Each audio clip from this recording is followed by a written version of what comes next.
বিসমিল্লাহির রহমানির রহিম। সকল পোল্ট্রি খামারি ভাই ও বন্ধুরা, আসসালামু আলাইকুম।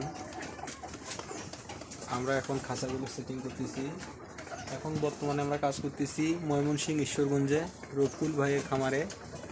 তো আজকে আমাদের খাঁচাগুলো অলরেডি সেটিং হয়ে গেছে। এখন শুধু পানির পাইপ, খাদ্যের পাইপ সেট করলে আমাদের কাজ কমপ্লিট হয়ে যাবে। তো দেখেন কত সুন্দরভাবে দক্ষতার সাথে বাঁশ দিয়ে আমরা লেয়ার মুরগির খাঁচাগুলো সেটিং করেছি। এই দেখেন বাঁশের খাঁচা কতটা মজবুত হয়। আমি খাঁচার উপরে উঠেছি।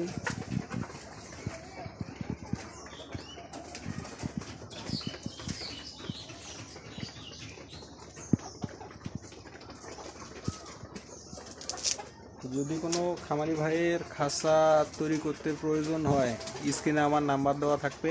এই নাম্বারে যোগাযোগ করলে খাঁচা তৈরি করে নিতে পারবেন। আমার নাম মোহাম্মদ সুমন মিয়া। আমাদের ঠিকানা হচ্ছে গাইবান্ধা জেলা, সুন্দরগঞ্জ থানা।